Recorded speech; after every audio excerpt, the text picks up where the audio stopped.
El caso número 2. Mujer de 21 años de edad, cursando su segundo embarazo, sin antecedentes heredofamiliares de importancia. Ultrasonido de las 33 semanas de gestación con poligramios. Desplazamiento sin presencia de haces intestinales en hemitórax izquierdo. Continúa el embarazo hasta la semana 38. Se induce el parto, sin embargo, se interrumpe por desaceleraciones fetales y se procede a cesárea. A su nacimiento se intenta intubar de inmediato. Sin embargo, durante reanimación cae en paro cardiorrespiratorio, falleciendo a los 8 minutos de vida. Se le realizó estudio de cariotipo en tejido, encontrando 47,XY, más 18.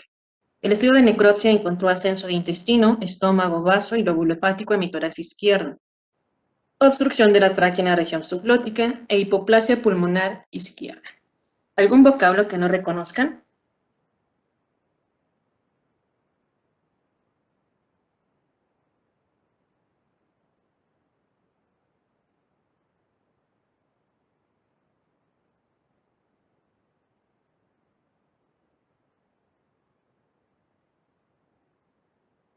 Hipoplasia es que no está desarrollado, está más pequeño de lo normal. Subglótica, debajo de la glotis. Sub, abajo.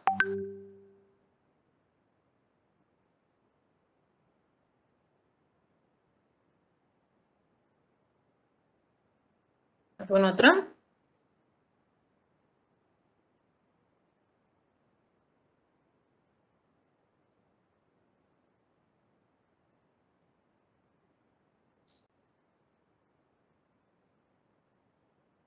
Desaceleraciones fetales. De entrada, la frecuencia cardíaca de un feto oscila entre 120 a 160 latidos por minuto. Cuando en un registro ven que en lugar de estar en 120, empieza a 110, baja a 100, 80, 60, y luego otra vez recupera, y luego vuelve a bajar, eso son desaceleraciones fetales. La frecuencia cardíaca está totalmente regular.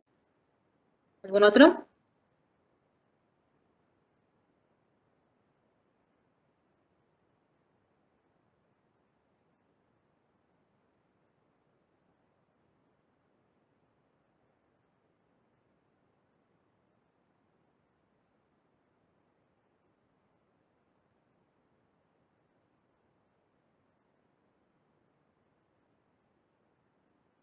No. Ok, bien. Lo primero que tenemos que reconocer es que el paciente tenía una condición cromosómica, 47XY más 18, conocido como Edwards. Entonces, reconozcamos el origen embriológico de Edwards. ¿Qué pasó para generar esa entidad clínica?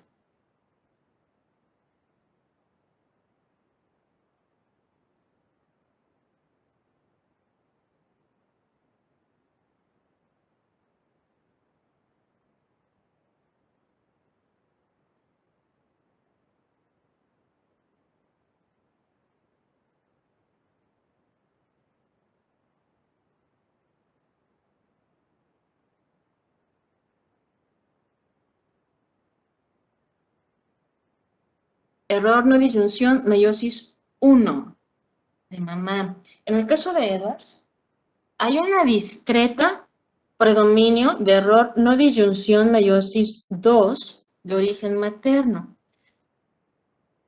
Entonces, aquí tengo que visualizar meiosis 2 versus el resto de cromosomopatías donde predomina sin duda meiosis 1. Es una discreta discrepancia, ¿no? Ok, entonces, ahí tengo el error cromosómico. A nivel de gametogénesis, reconozco en dónde está el problema. Pacientes que sin duda tienden a generar múltiples malformaciones.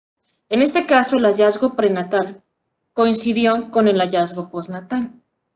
Nos dicen que encontraron ascenso de intestino, estómago, vaso, lóbulo hepático en la izquierda. ¿Por qué están en emitoras izquierda? Puede ser por una hernia en el diafragma que se están subiendo. Ok, hernia diafragmática. ¿Qué pasó para que generara una hernia diafragmática?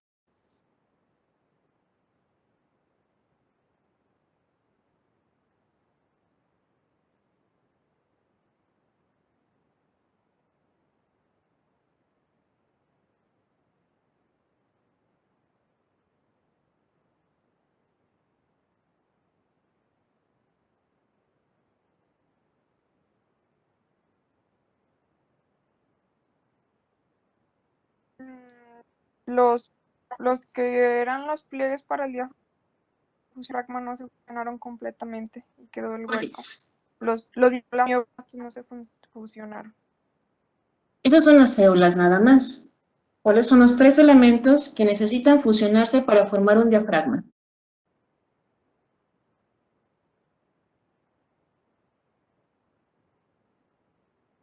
El esófago, el tabique transverso y... Ay, no me acuerdo el otro. Ojo, no es el esófago, no puedo fusionar el esófago, si no, imagínense. Es algo del esófago. El mesenterio. El mesenterio, el elemento de suspensión. Los pliegues pleuroperitoneales y el septum transverso. Tres elementos que me forman una especie de base, para que ahora sí lleguen los mioblastos y tapicen la zona, para que puedan generarme la estructura. Pero si esas estructuras no se fusionaron de forma adecuada, me dejan un hueco. Y los mioblastos simplemente van a tapizar en donde encuentran la base. Si no encuentran la base en ese segmento, no tapizan. Entonces se genera un orificio.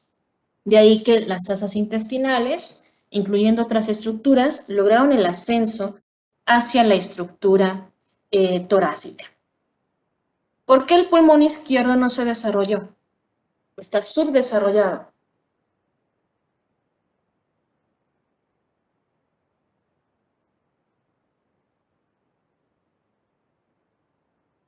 Porque no tuvo espacio para desarrollarse por todos los intestinos que subieron. ¿Ok?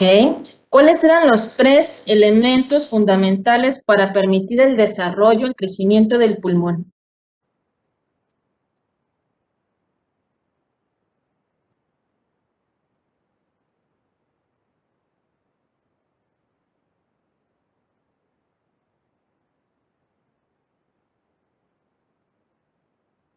Doctora, perdón, ¿cuál fue la pregunta? ¿Cuáles son los tres elementos fundamentales para permitir el crecimiento del pulmón? Pues nos ponen espacio. Ese es uno.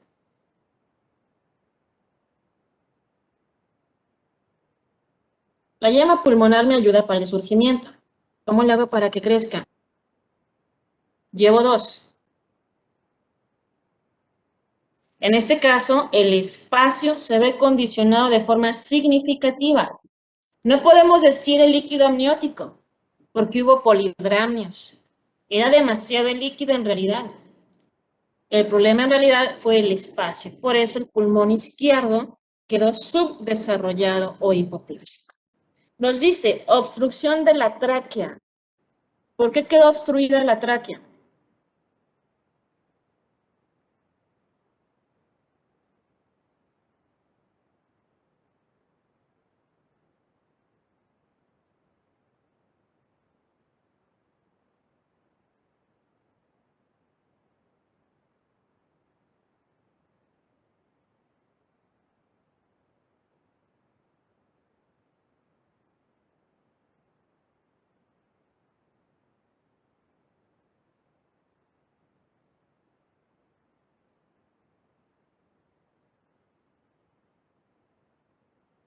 ¿Alguna opción?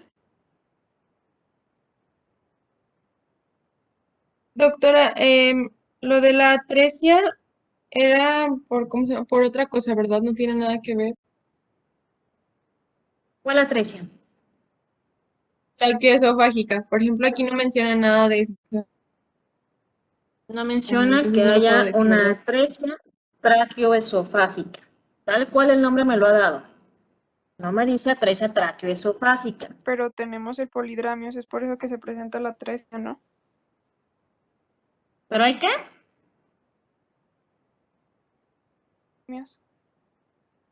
Ok, hay Está deglutiendo el polidramios. líquido. El polidramios me está indicando que hay una atresia traqueoesofágica. Ojo con el vocablo. Traqueoesofágica.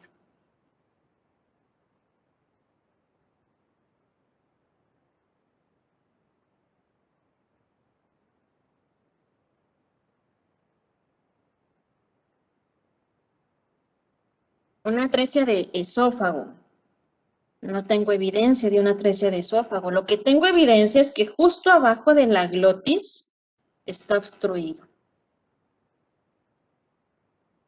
En realidad el polidramio seguramente es porque al final de cuentas las asas intestinales, todo tubo digestivo, está así como todo aplastado.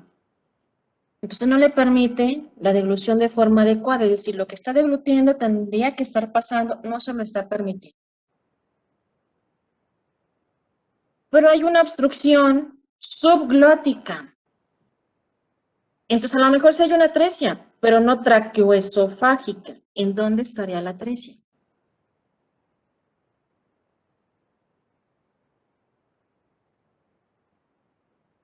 O puede haber una obstrucción, no necesariamente atresia, a lo mejor es una estenosis. ¿En dónde?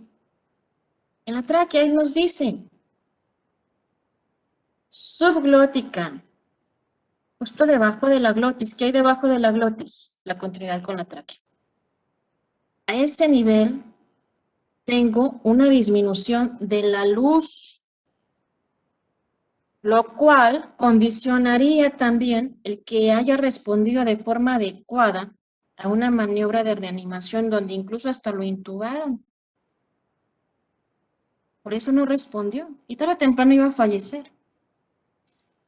Una condición cromosómica como Edwards, si hubieran tenido el diagnóstico prenatal, es decir, tienen los hallazgos ultrasonográficos, pero no son diagnósticos. Requiere el cariotipo. Si lo hubieran tenido prenatal, nace el bebé y no le hacen nada. ¿Por qué? Porque ya saben la evolución de estos pacientes. En este caso, no se conocía, sabía que había malformación. Por eso iniciaron reanimación neonatal. Pero indudablemente, por las malformaciones respiratorio, háblese desde la hernia diafragmática, háblese de la condición traqueal, estaba disminuida la luz, no iba a respirar por sí solo, el tubo no le iba a ayudar mucho porque de entrada el pulmón izquierdo ni siquiera tuvo un desarrollo adecuado, por eso terminó falleciendo. Intestino, estómago, parte interna de la tráquea, capa germinativa involucrada.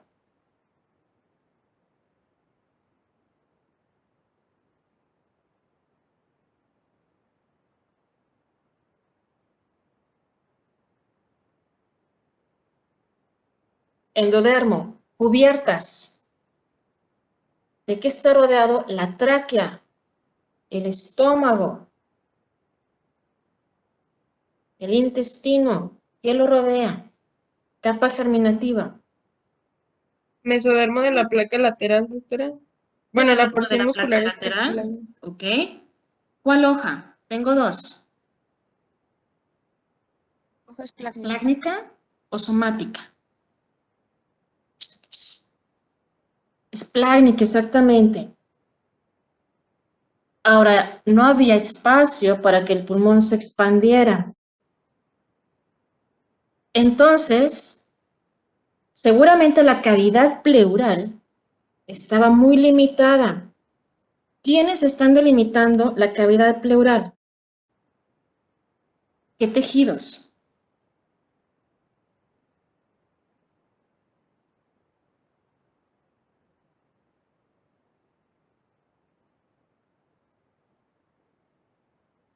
Las pleuras, ¿de dónde vienen las pleuras?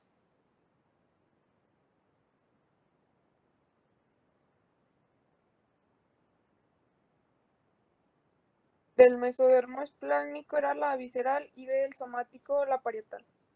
Ok, entonces necesito las dos hojas para dar la cavidad pleural, para limitarla. La hoja esplácnica se encarga de la pleura visceral. La hoja somática se está encargando de la pleura parietal. Indispensable el espacio para el desarrollo de la estructura. ¿Ok? Bien. Listo. Ok, ¿alguna duda con respecto al respiratorio?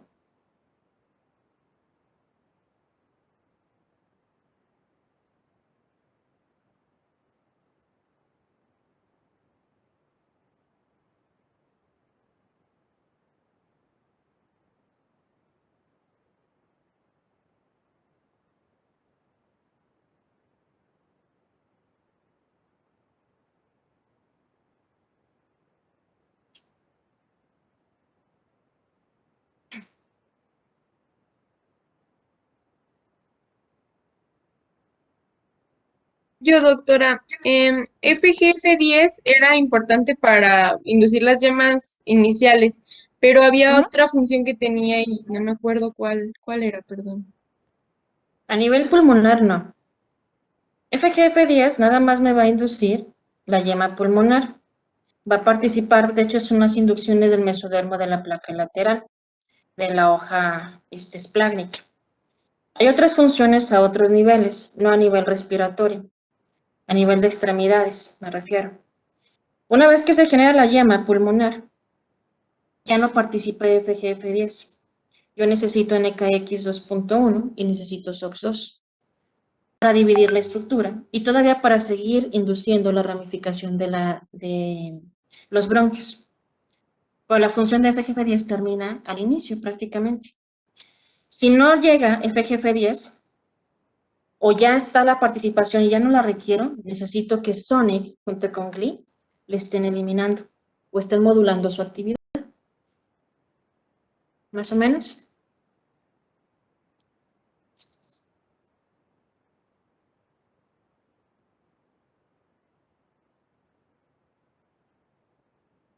Uh-huh. Okay.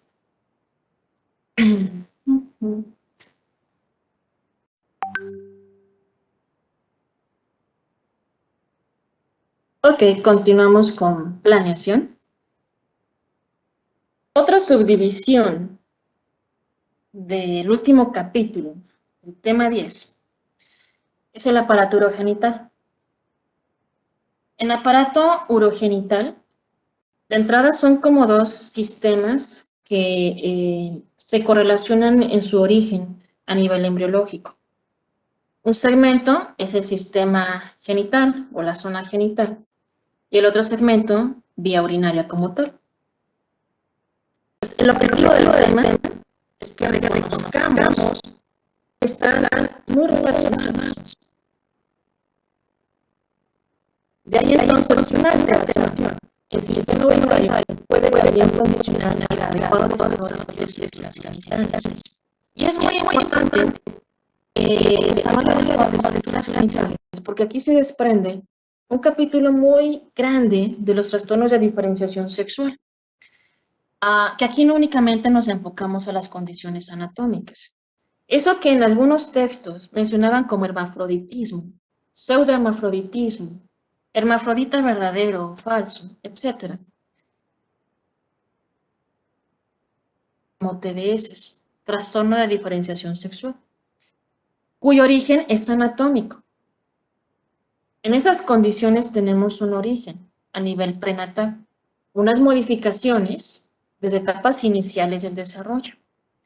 Luego entonces aquellas condiciones que hoy en día vemos asociadas como parte sociocultural de bisexualidad, transexualidad, etc., eso es aparte, no es de competencia para la materia. Nosotros simplemente reconocemos el origen de algunos trastornos de diferenciación cuyo origen es prenatal, en un error en la configuración adecuada. Entonces, la intención es que logremos establecer correlaciones clínicas. Entonces, mencionaremos entidades clínicas como insensibilidad a los andrógenos, la hiperplasia suprarrenal congénita. ¿Qué pasa en la caracterización sexual? Y mencionando esto también será importante, justo cuando veamos las últimas secciones de genitales masculinos y femeninos, sexo cromosómico, otro es el sexo hormonal, otro es el sexo anatómico. Son distintos. No por tener un sexo cromosómico o una asignación cromosómica, pensemos que ya todo está establecido. En realidad es nada más el inicio, porque pueden haber muchas alteraciones, muchas interrupciones que me mal configuren lo que yo esperaría de acuerdo a un sexo cromosómico. Es decir, yo puedo tener una línea de un sexo cromosómico X, yo esperaría un varón, pero resulta que lo que nace es una niña, genitalmente niña. Entonces tengo una correspondencia. Entonces el sexo cromosómico no marca nada, no es el definitivo para la asignación de un sexo a nivel postnatal. Son segmentos pues muy delicados en cuanto al abordaje. Entonces nosotros nos enfocamos a aquellos errores que tienen un fundamento en esa diferenciación. Iniciaremos con la mención del riñón, cómo se forma un riñón. Enseguida, ureteros, vejiga, uretra. De hecho, riñón va de la mano con el segmento de uretra, por la forma en que se está configurando. Esto ya no viene en el examen. No, esto es urogenital, no viene en el examen. Su examen es hasta respiratorio.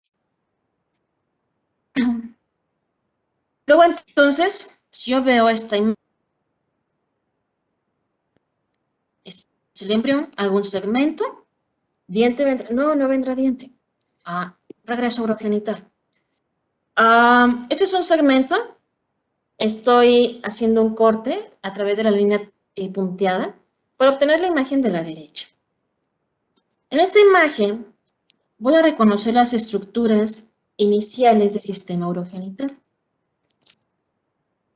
Luego, entonces, lo primero que debo de tener en mente, la capa germinativa principal involucrada en el sistema urogenital es mesodermo intermedio.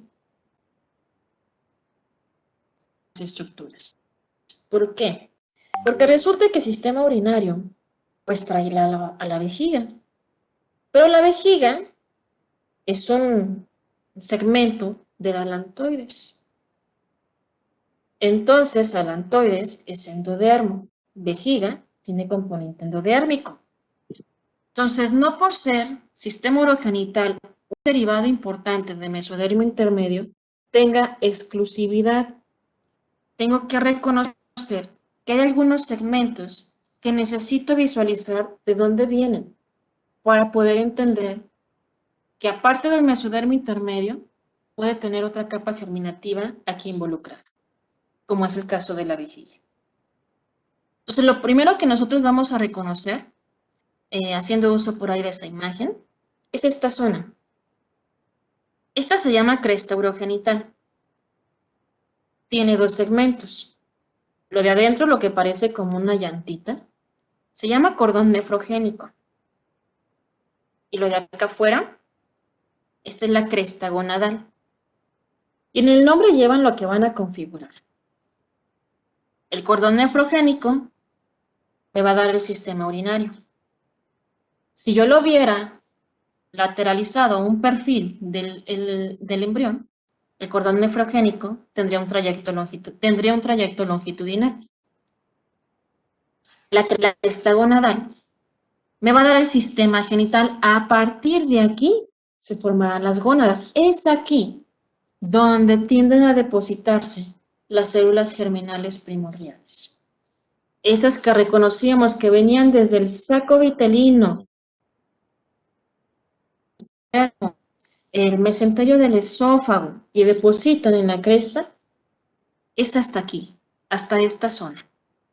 Entonces, dos elementos fundamentales en la cresta urogenital: cordón nefrogénico, lo de adentro, y la cresta gonadal, quien me hace el arco. Luego, entonces, sistema urinario, 4 componentes básicos: riñones, ureteros, vejiga y uretra. Lo que aquí nos interesa es el origen. Entonces, empecemos con la estructura renal, que va muy de la mano con el uréter. El riñón reconoce 3 sistemas o 3 estructuras que lo van a generar. Algunas vestigiales que desaparecen, que únicamente funcionaron como un indicio de a partir de aquí empezará el desarrollo renal. Y otras funcionan temporalmente, pero desaparecerán, se reconfiguran y finalmente queda una sola estructura renal. ¿A qué me refiero? Para formar un riñón necesito 3 sistemas renales: pronefros, mesonefros y metanefros. De craneal a caudal, pronefro, mesonefros y metanefros. ¿Cuándo inicia? La semana clave de organogénesis. Cuarta semana de gestación. A la cuarta semana voy a distinguir pronéfros. Al final de la cuarta semana distingo mesonéfros. Y finalmente, metanéfros. Hacia la quinta semana de gestación. El sistema pronéfrico jamás funcionó. Simplemente fue el inicio, voy a empezar a generar la estructura renal. Pero no funciona, ni siquiera conserva el segmento remanente de un pronéfros. Porque, como viene aquí en el dibujo, empieza a segmentarse hasta que finalmente desaparece, involuciona. Mesonéfros se comporta distinto. Las columnas mesonéfricas alcanzan a tener una diferenciación en unidades funcionales renales, temporales. ¿Por qué temporal? Porque necesito que alcance a formarse el metanéfros para que configure la pieza renal y entonces yo ya dejo de funcionar. Pero me voy a reacomodar. El mesonéfros tiene vestigios en la mujer, muy escasos. Pero en el varón forma parte importante de los conductillos del aparato genital masculino. Entonces no perder de vista lo que pasará con el mesonéfros en los niños. Hacia la quinta semana, en continuidad con ese mesonéfros, viene el sistema renal metanéfrico.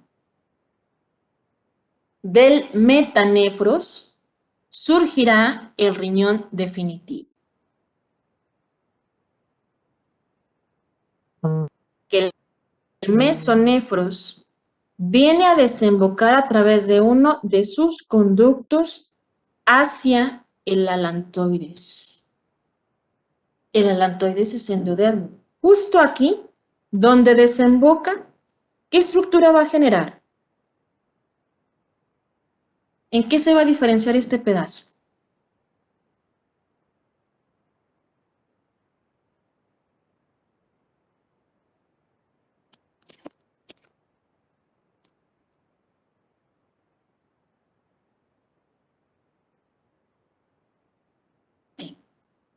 Vejiga. El mesonéfros formará la serie de conductos del aparato genital masculino. Es decir, conductos deferentes y esos. Noten que aquí la vejiga entonces tiende a generar esa comunicación con el intestino posterior. Desembocan en cloaca. Aquí vendrá el tabiquio septum urorectal para dividir cloaca.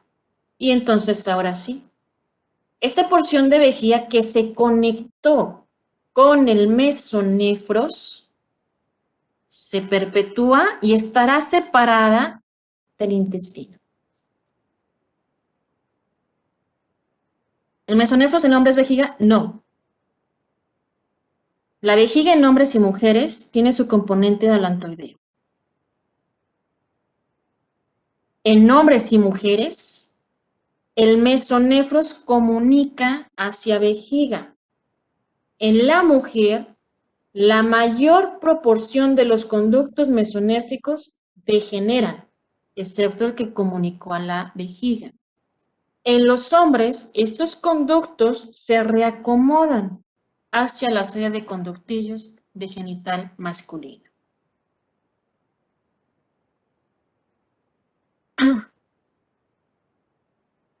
Una vez que empieza a generarse ese septum transverso, dividirá la cloaca. Y entonces la parte anterior será sistema urinario, la parte posterior, el resto de tubo digestivo, como lo veíamos en el tema de digestivo, intestino posterior. Ahora interesa este último segmento, porque sé que el mesodermo intermedio del mesonéfros terminará de funcionar que que al término de funcionar de este mesonefros, yo ya tenga un riñón capaz de funcionar. Entonces, me voy a enfocar a este pedazo. No pierdo de vista esta continuidad mesonéfica pequeña, que es un segmento del uréter. Esta saliente que va a generar se le llamará yema ureteral. La yema ureteral de inducir a las células que están aquí de mesodermo intermedio para formar al metanefros. Y diferenciar hacia el riñón. Riñón definitivo. Luego entonces, si yo me acerco a las estructuras, esto es el mesonefros, sé que forman parte de un sistema renal que alcanza a funcionar, pero a través nada más de una serie de conductillos rudimentarios. Desaparece el pronefros. Mesonefros en los varones formará conductillos. En hombres y mujeres desembocará en alantoides, justo en lo que va a ser la vejiga. Ese segmento pequeño que es el mesonefros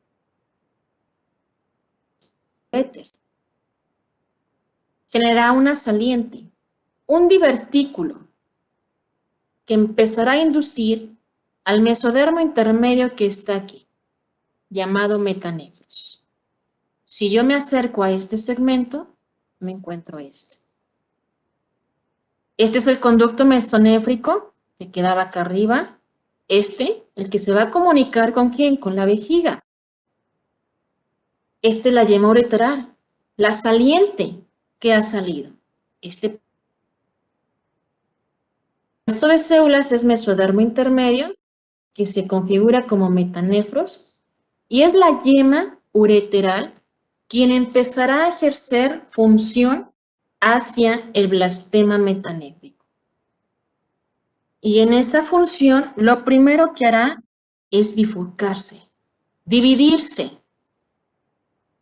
generando túbulos que van a tender a confluir en esta primera división, llamado cálices mayores. No queda hasta ahí la división.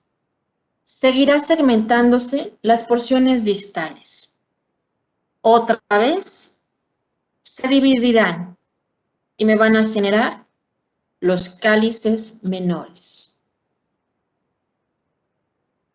Entonces, los cálices renales no son más que modificaciones de la yema ureteral hacia el blastema metanéfrico. Ahora, como vemos en las imágenes, hay tejido que me configura la estructura renal. Al final de estos cálices es un enramado, son trabéculas, son los túbulos colectores lo que voy a encontrar aquí. Luego entonces, visualizo la imagen del lagma. Tengo ahí la yema ureteral, que es el segmento del uréter. En este segmento se bifurca y empieza a ramificar prácticamente, algo así como lo que hace la estructura pulmonar. Cálices mayores. Sigue ramificando. Segundas generaciones. Cálices menores. Si yo me acerco a este pedazo que tiene esa zona hueca, me encuentro con este es el cáliz menor. Y ahí están los túbulos colectores. Una especie de enramado muy fino, proveniente de ¿dónde? Pues al final de cuentas de la yema ureteral. A partir de este túbulo colector, voy a tener el desarrollo del riñón. El túbulo colector induce a estas células para formar los riñones. Ahora me voy a enfocar nada más a este pedazo. Y en este segmento me encuentro con esta imagen. Imágenes del lagma.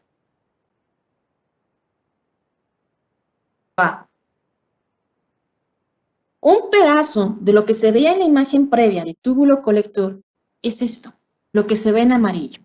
Las células que lo rodean es el metanefros. La intención es que justo las que empiezan a rodeándolo, lo que le llaman casquete, tarde o temprano por la inducción del túbulo colector, me formen pequeñas vesículas. Se conglomeran las células, se hace un hueco y esta vesícula, nuevamente por inducciones del tubo, se alarga. Empezará a crear la futura nefrona. Al alargarse, en sus segmentos distales, nuevamente se bifurca para formarme la cápsula de Bowman, en cuyo interior las células mesenquimatosas empezarán a diferenciar hacia formas especializadas vascularizadas, una red especial llamada glomérulo. El resto de la estructura de esa vesícula sigue alargándose, generándome los famosos túbulos.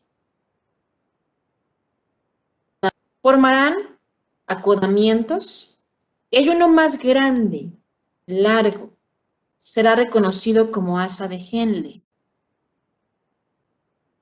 Los segmentos proximales que estarán de la mano con el túbulo colector será el contorneado distal, asa de Henle, proximal, cápsula de Bowman y el glomérulo.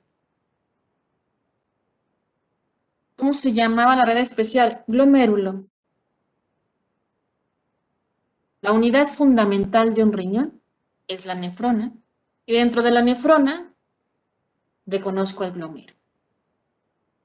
Más o menos.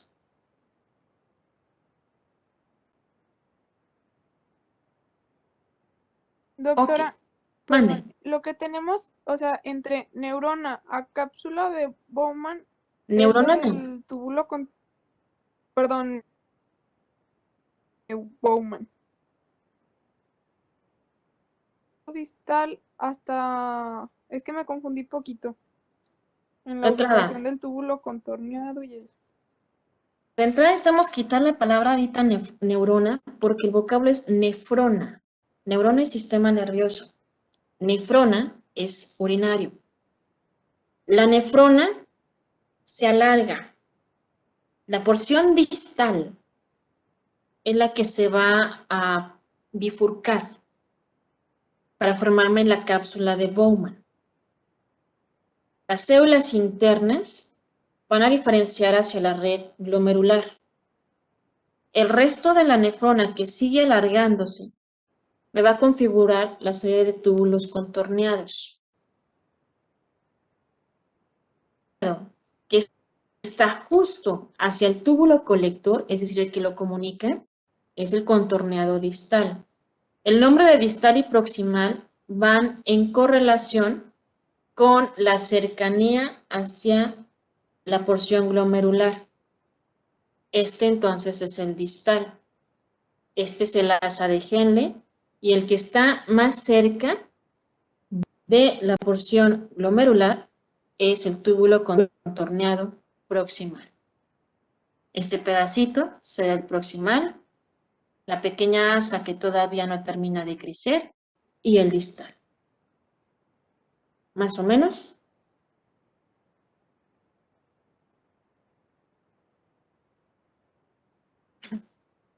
Sí, doctora, muchas gracias. Ok. Ahora, he mencionado que el túbulo colector se está encargando de inducir al blastema metanéfrico para generar este grupo de células, formarles una vesícula y a partir de la vesícula, la nefrona y que ésta se alargue. Previamente, en estas inducciones, Es decir, ya lo toqué y te desarrollas. Vienen flujos moleculares extraordinarios. Me acerco entonces a ese segmento. Imágenes del lagma nuevamente. Este segmento es el túbulo. Es la porción más distal de lo que ha quedado de la yema ureteral. Lo más distal. Las células del blastema metanéfrico. Las células que lo rodean a las porciones distales se llaman casquetes. Veo inducciones. Lo primero que tengo que reconocer es que es necesario que en el blastema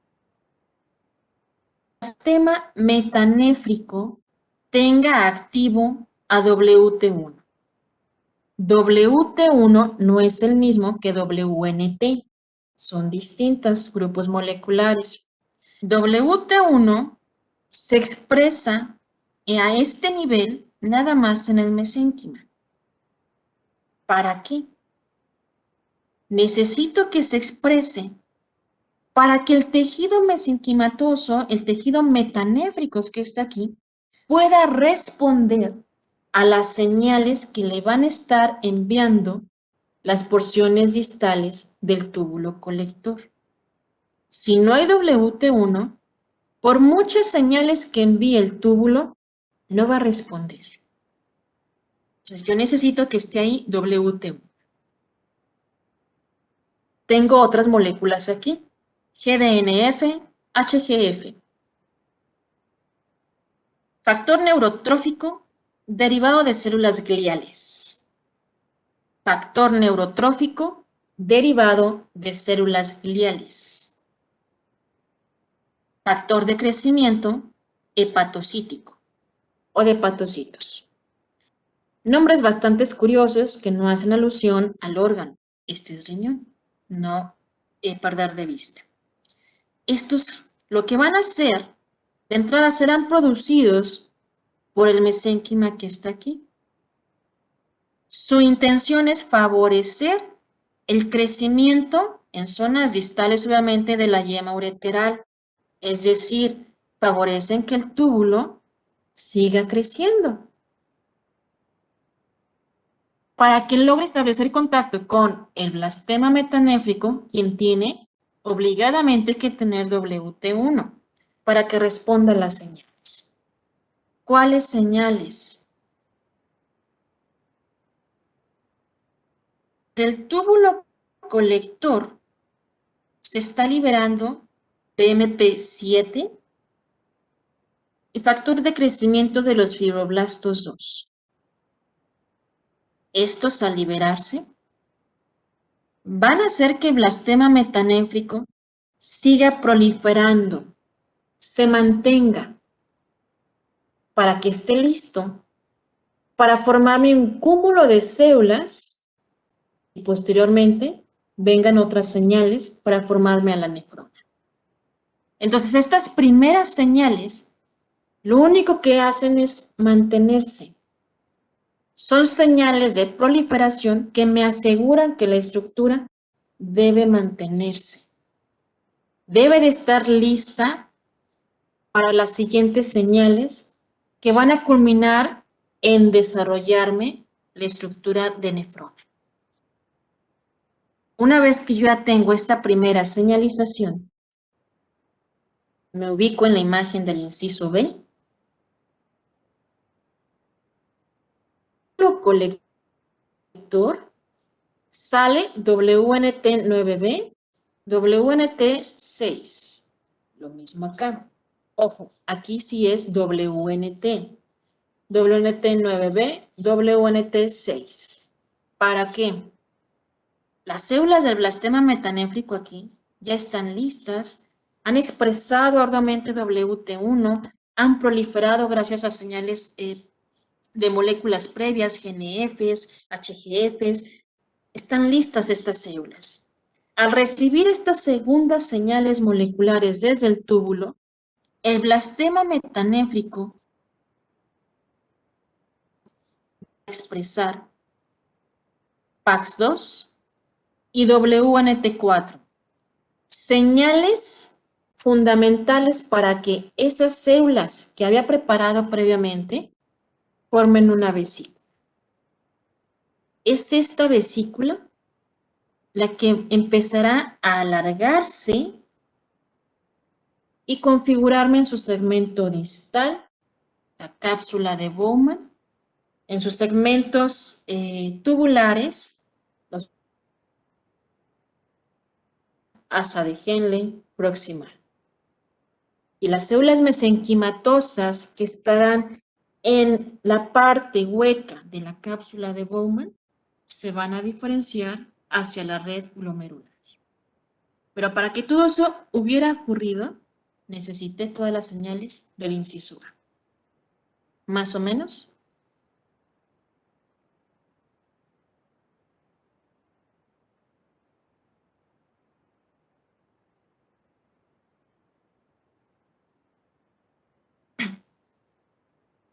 Ok.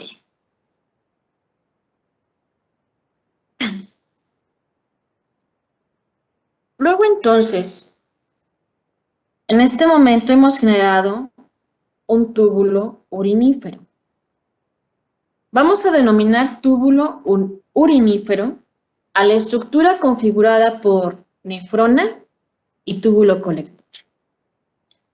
Sé que la nefrona es el blastema metanéfrico, mientras que el túbulo colector viene de la yema ureteral. Y la yema ureteral es una saliente de la porción final del mesonefros. El segmento que es igual, ese pedazo nada más va a ser igual en hombres y mujeres. Esa saliente, si todavía me voy más inferior, va a terminar comunicando con vejiga. Entonces, todo eso será el uréter. Una vez que yo tengo las piezas renales, si ustedes se fijaron desde imágenes previas, las piezas renales están acá abajo, a nivel inferior de la suprarrenal. Acá arriba está la suprarrenal. La condición anatómica normal es aquí, arriba, pero se generan inferiores. Vean la arteria renal, está saliendo desde ilíaca. Eso no es lo normal.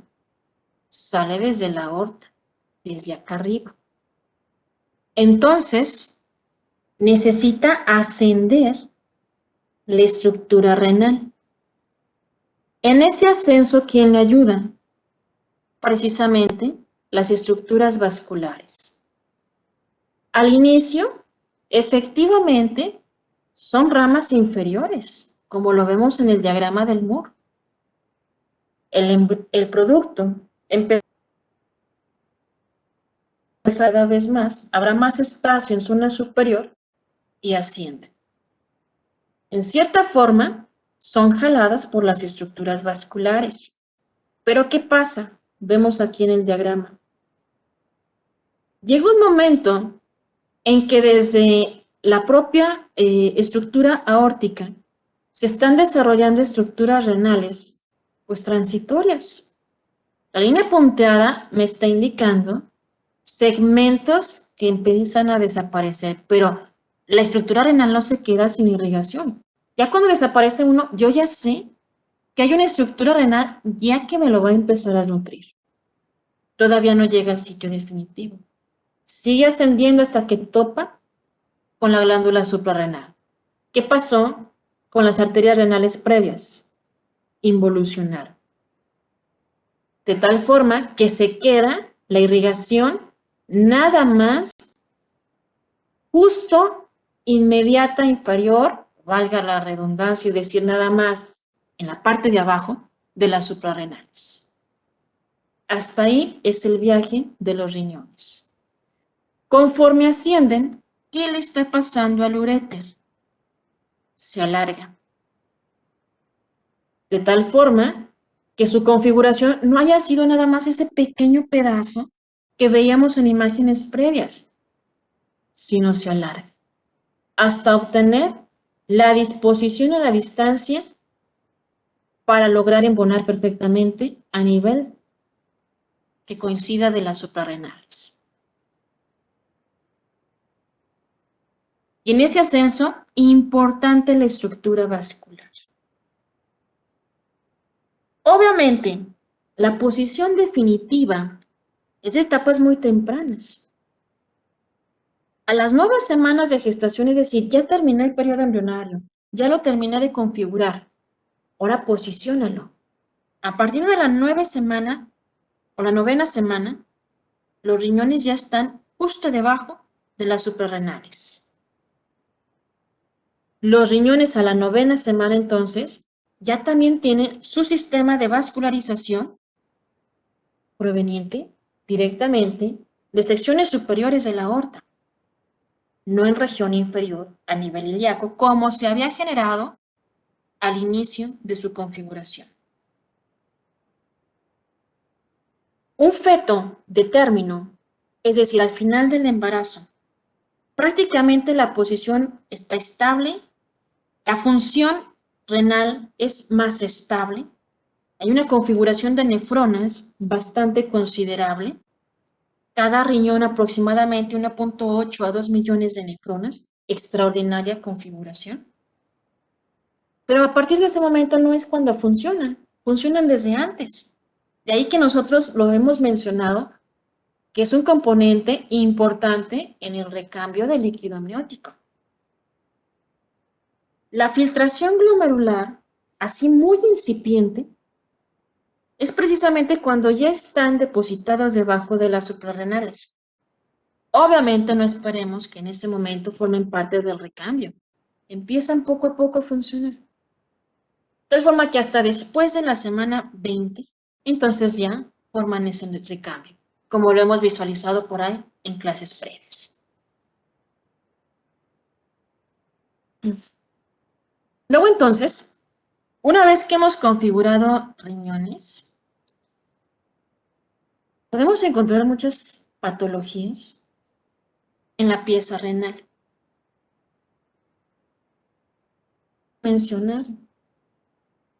El sistema vascular es una pieza fundamental en el desarrollo.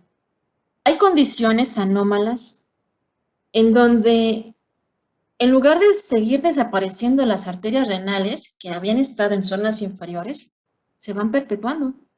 Entonces yo puedo tener un riñón con más de una estructura renal. Ok, repasos, ojo, van dependiendo del avance. Ok, regreso al tema. Puedo tener más de una estructura renal con esa irrigación. A veces pensamos, pues tiene más de 2 o más de una, le va bien el riñón. Puede ser asintomático. El paciente ni cuenta se va a dar que trae doble irrigación en sus estructuras. Nadie se dio cuenta. Pero en ocasiones resulta que ese vaso adicional obstruyó el segmento ureteral. Se obstruye el uréter, el riñón sigue funcionando. Empieza a acumular líquido. El riñón es su función, filtrar. Hace agua, conocida vulgarmente como orina. Demasiado líquido a este nivel es lo que se llama hidronefrosis. Agua en los riñones. Entonces, la nutrición a nivel de vascularización no era tan bueno, porque pueden llevarse de la mano segmentos y obstruirlos. Luego entonces, cuando a nivel prenatal, en un ultrasonido, están visualizando que hay datos de hidronefrosis, nace el bebé, confirman con ese ultrasonido, le hacen el control postnatal y hay hidronefrosis, hay que voltear a ver cómo está la condición vascular hacia este riñón, porque seguramente hay por ahí un vaso que lo esté obstruyendo. Y entonces ahí sí está indicado, modifique este vaso, porque si no el riñón va a condicionar su función y tarde o temprano de hidronefrosis pasará a insuficiencia renal. Le va a ir mal al paciente. Así como me puedo equivocar en los sistemas vasculares en cuanto a la vena. Sabemos, hemos reconocido por ahí en el tema de cardiovascular, que existen diferentes segmentos de la vena cava inferior. Existe la porción hepática, la porción prerrenal, la porción renal y la porción posrenal. Así de compleja es la cava inferior. Ese segmento, entonces, puede dar salientes adicionales por mal reacomodo precisamente de subcardinales derivadas precisamente de las cardinales posteriores. Entonces tengo esta complejidad a nivel de drenaje del riñón. Doble estructura de drenaje. Y lo mismo que la imagen de arriba. A lo mejor simplemente es un dato anatómico. Todo quedó conectado, no te das cuenta de la alteración. Pero a veces esa conexión queda sobrelapando otros vasos. No necesariamente la porción del uréter. A lo mejor. Y entonces sí, voltea a ver cómo está la función renal. Entonces, el hecho del desarrollo vascular que le ayude al ascenso de los riñones tiene un compromiso importante. O es totalmente asintomático, como doble sistema de irrigación, doble sistema de drenaje, renal obviamente, o es patológico. Y entonces tengo que ver las consecuencias en función renal de esta estructura.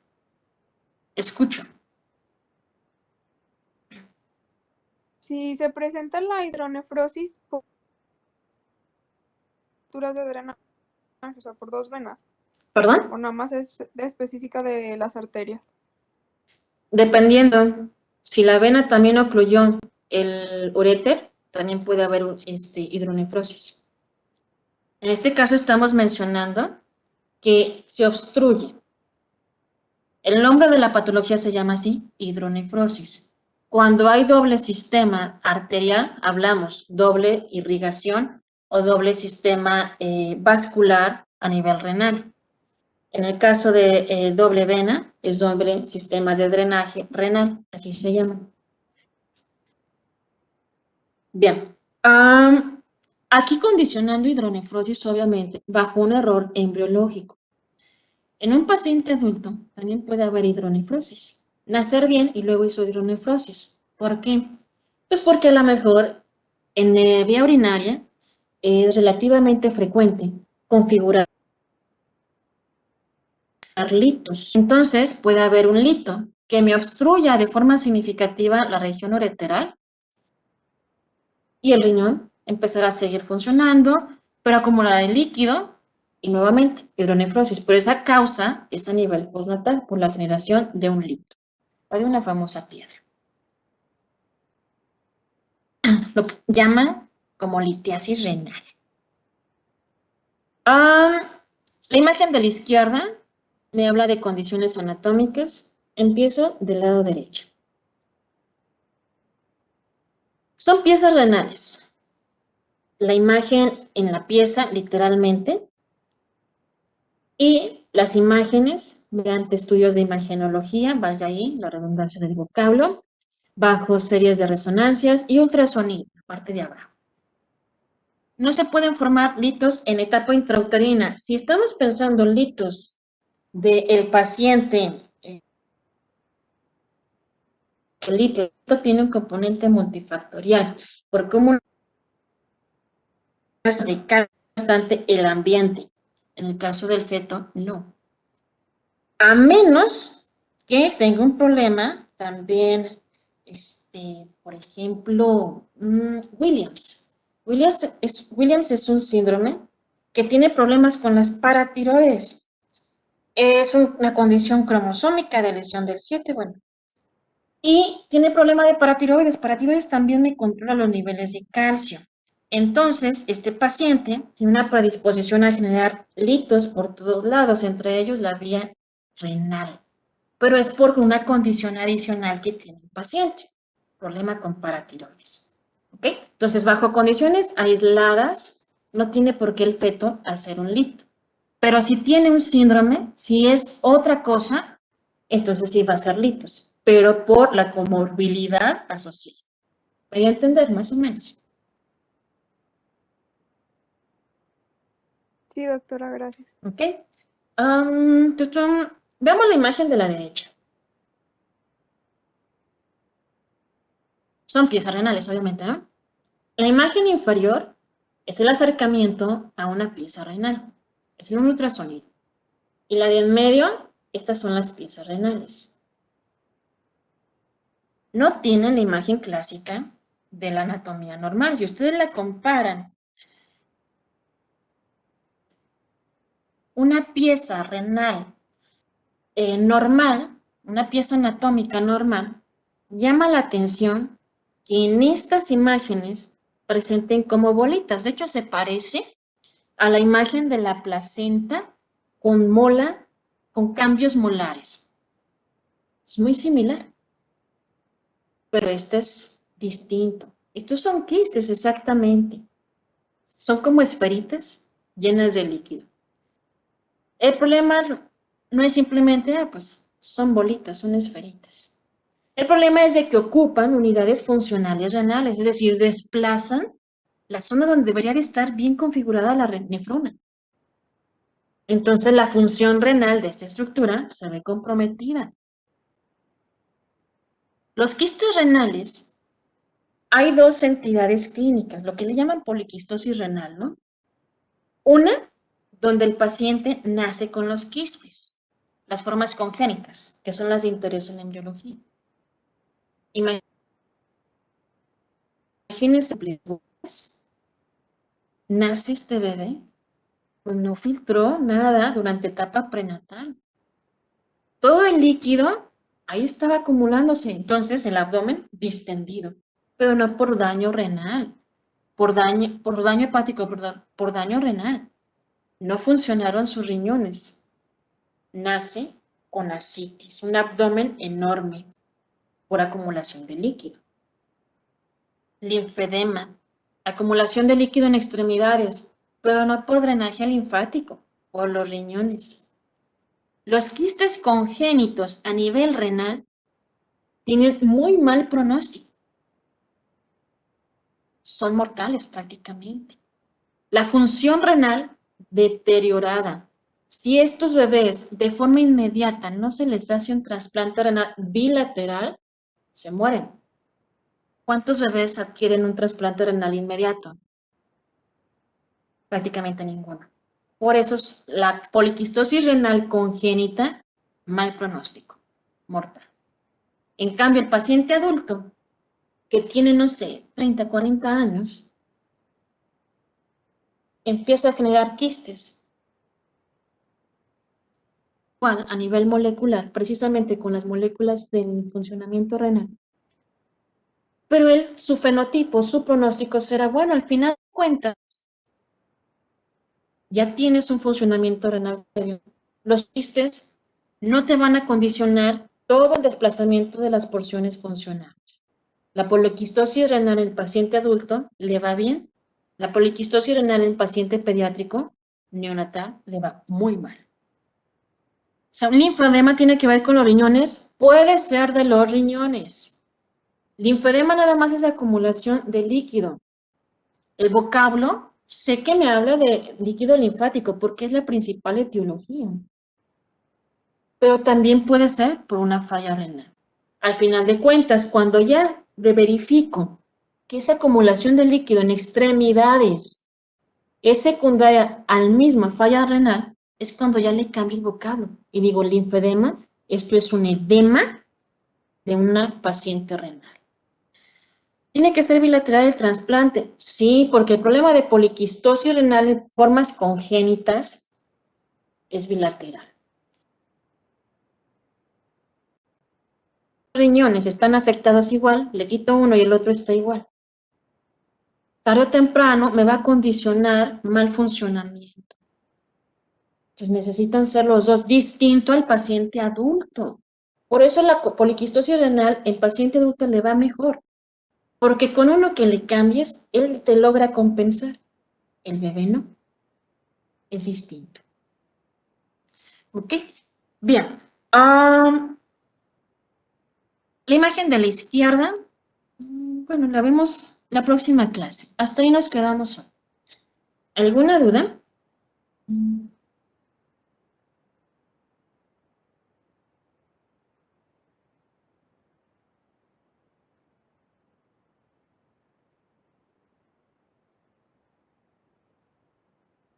¿Alguna duda con respecto al examen de más tarde?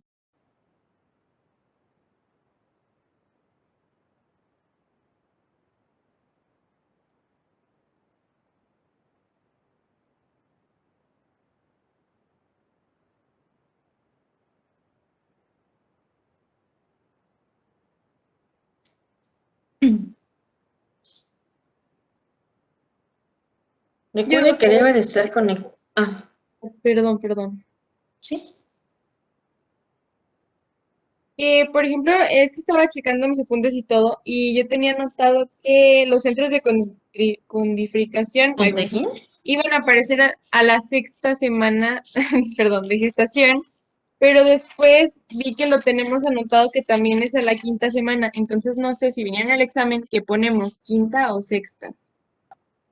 De entrada no van a venir, pero desde la quinta, dependiendo del segmento, son los centros iniciadores. Los primarios, obviamente, ¿no? Dependiendo del segmento. Estructura vertebral, cuerpos vertebrales y demás, voy a encontrarlos por lo general hacia la sexta semana de gestación.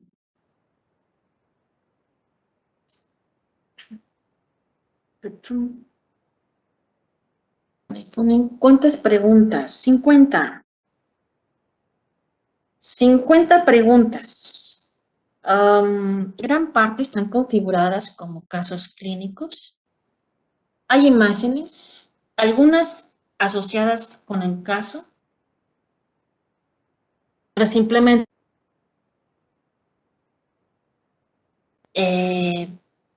procuro tener siempre las imágenes aparte por aquello de que no se visualiza la imagen. Para las 50 preguntas dispone de 90 minutos. El examen inicia puntual a las 4 de la tarde. Tiene que estar conectado minutos antes en plataforma Webex. De tal forma que logre prevenir que si se fue la luz, el internet o cualquier cosa, si hay algún contratiempo, inmediatamente se debe de informar para que podamos dar opciones de evaluación con oportunidad, ¿no? Pero si me avisan que se les fue la luz o lo que sea, casi al final o en medio del examen, y resulta que se les fue desde el inicio y no habían iniciado, entonces es más difícil que lo consideremos. Entonces, en el momento que surge el contratiempo, inmediatamente, ¿no? Entonces, nosotros vemos el tiempo en la plataforma Neons. Entonces, si ni siquiera se había conectado y me avisó al final, entonces yo puedo reclamar por qué no me avisó con anticipación. En el final ponemos 80 preguntas. El margen es de 80 a 100 preguntas. Aumentamos el tiempo a 2 horas. Importante para este y para el resto de los grupos. Si nosotros consideramos que usted hace su examen en una pantalla que está enfrente de usted, entonces su mirada debe estar en la pantalla que está enfrente de usted. Sabemos que sí, incluso por ahí los psicólogos describen que la mirada se va hacia la periferia para hacer emisión de recordatorio o de memoria. Cosas así nos dicen. Válido. Pero constantemente, y hemos visto a través de las cámaras, que la mirada está fija hacia el lado izquierdo y de repente se va a la pantalla de enfrente. Y otra vez lado izquierdo mueven la mano y otra vez pantalla de enfrente. Ojo con eso. Nos damos cuenta de la forma en que realizan los exámenes. Entonces tengan precaución en ese sentido. Y lo mismo, otro detalle que se ha visualizado bastante. En los exámenes en plataforma NEOMS, así como en la mayoría de las plataformas, lo único que necesitan es hacer clic. Entonces, nada más un mouse. No usan un teclado. Nos damos cuenta que están tecleando. ¿Para qué? Si lo único que necesitas es mover tu mouse, darle clic a la opción correcta, mover otra vez tu mouse, darle clic para avanzar. Y ya. No hay por qué escribir. Entonces, esos detalles estarán haciendo más hincapié, por favor. El momento que uno visualice a través de sus cámaras que tienen esas modificaciones, vamos a hacer llamadas de atención. ¿Ok? ¿Qué más? ¿Qué más? ¿Qué más? Cámaras funcionales, por favor. Micrófono también, solamente que ese deberá estar apagado, la cámara encendida durante todo el examen. El micrófono, a menos que se le pida, enciéndalo, lo tendrá que hacer. Y de forma inmediata habrá que encenderlo. ¿Por qué? Porque luego, después de 20 minutos, dicen que ni cuenta se habían dado. Ok, estoy de acuerdo, a lo mejor despistado, pero pues tienen ahí la pantalla que les está avisando cuando parpadea que hay un mensaje. Y ese mensaje a lo mejor es de prende tu cámara, digo tu micrófono. Las cámaras encendidas. Reconocemos, de hecho hemos identificado ya algunos alumnos donde definitivamente no pueden realizar exámenes con cámara por la razón de su equipo. Ya los tenemos identificados. Pero en más de una ocasión se les ha pedido enciende la cámara a individuos que no han avisado que tienen problemas con su cámara y no lo hacen. Han pasado 2, 3 mensajes de enciende cámara y no lo hacen. Entonces se toman como desacatos. Tengan en consideración eso.